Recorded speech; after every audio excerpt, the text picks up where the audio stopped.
Bien, hoy estaremos hablando en los próximos minutos sobre la paridad del poder de compra. Saludo con mucho gusto a Jorge Alberto Reyes Moreno, el director general de Asuntos de Índice de Precios del INEGI. ¿Qué tal? Muy buenas tardes, bienvenido. Buenas tardes, Lucero.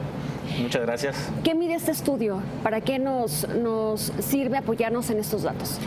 Sí, mira, esta se llama paridad de poder de compra y como ustedes saben, para medir el desempeño de una economía o el bienestar de una economía, hay pues dos formas de hacerlo.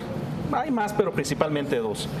Una es a través del tiempo, donde mediante una serie de tiempos se va viendo el incremento, la mejora que se está dando para una economía a través del tiempo. Ahí lo que se hace pues es ponerse en términos reales y se toma la medición. Otra es compararse contra el resto del mundo, contra los demás países y ver si se están mejorando.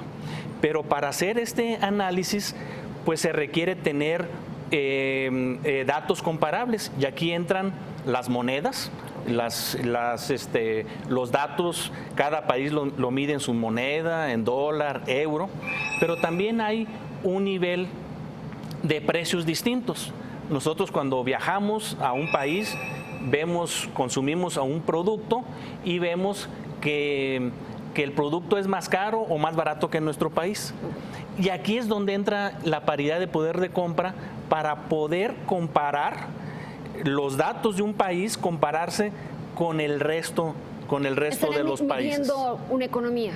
Para medir una economía, pero ajustando tanto la unidad de medida del tipo de cambio, pero también revaluando el gasto en los bienes y unificándolos con un índice de precios para todo, de tal manera que con esta paridad de poder de compra son comparables. Normalmente cuando un país se compara con el resto del mundo, una forma pues rápida es ponerlo todo en dólares o convertirlo a una moneda, pero eso tiene un sesgo. Lo que ocasiona es que las economías grandes las hace más grandes, o sea, la comparación hace que sea mayor que lo que debería de ser, y las economías pequeñas las hace más pequeñas en comparación. Entonces, con la paridad de poder de compra, que es un estimador donde unifica tanto la unidad de medida como los niveles de precios y permite una comparación para ver si el país o el gasto, el PIB, va mejorando o va empeorando en relación con el resto del mundo. ¿Cuáles serían las economías más grandes del mundo y cómo se podría ver México a través de esta medición? Sí, mira, dentro de este programa hay un programa que se llama Programa de Comparación Internacional, que es un programa estadístico donde participan 199 países y donde todos los países mandan información y tratan de unificar estos datos. Entonces, con la última información, esta es una ronda que dura 6 años. 6 años donde todos los países están participando y unifican estos 199 países.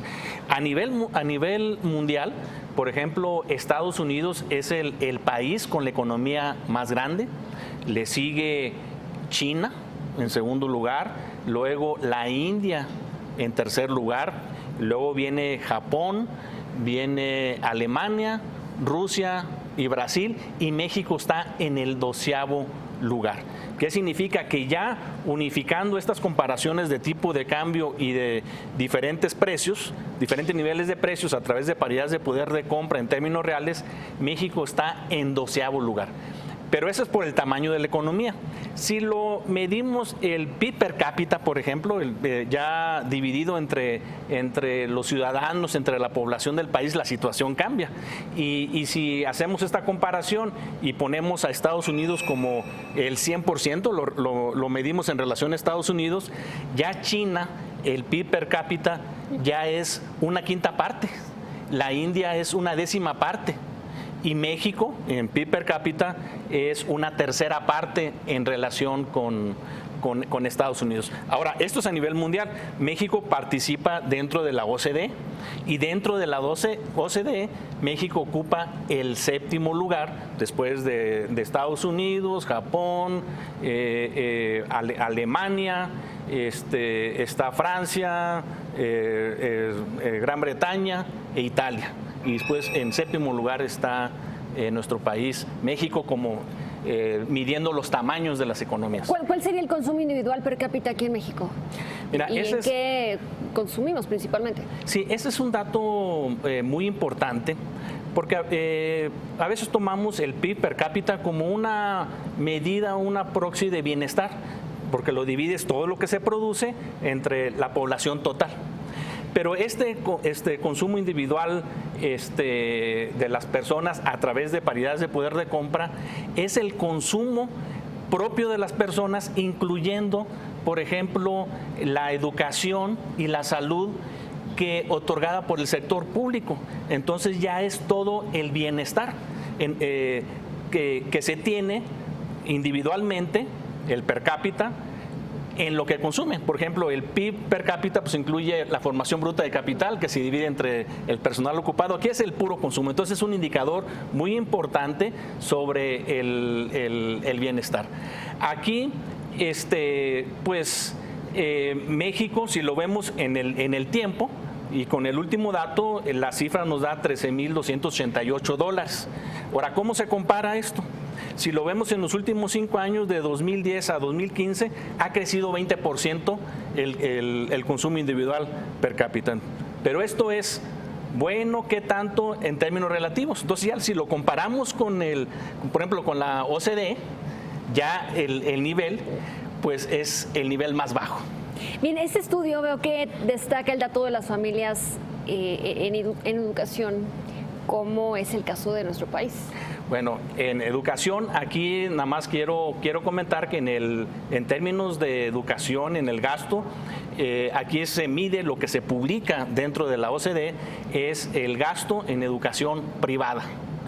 Porque está el gasto público, que eso está dentro del consumo, ¿no? El gasto público y en educación y salud. Entonces, el gasto privado. Y aquí pues se requiere hacer un análisis muy completo para saber qué está pasando. Por ejemplo, el gasto privado de las economías dentro de la OCDE, México está en 2º lugar, después de Estados Unidos. Pero bueno, pues es también por el tamaño de las economías. Pero si ya lo vemos per cápita, pues México ocupa en un 2º lugar, un 5º lugar, perdón, en el consumo en educación privada. Pero también eso hay que analizarlo, depende mucho de los países, qué tanto la cantidad y la calidad de la educación pública. Hay países europeos que tienen una gran cantidad de educación pública y de calidad, entonces la educación privada es menor. Y por otro lado, el nivel de precios de la educación privada. Entonces, este consumo per cápita de la educación alto en México también se puede explicar porque viendo el nivel de los precios o el costo de la educación privada es de los más bajos de la OCDE, solamente está menor el gasto, el costo de la educación privada de Turquía. Entonces aquí hay que hacer un análisis completo del precio de la educación privada, la calidad y la cantidad del gasto público en educación para tener un análisis. Pero la paridad de poder de compra, eso es lo que permite que hace una evaluación real y una comparación real entre los países de estos conceptos que tú me preguntas, de la economía y de otros más.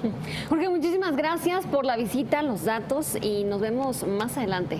Claro que sí, muchas gracias, al contrario. De temas interesantes de INEGI, Jorge Alberto Reyes Moreno, de INEGI. Bien, mañana.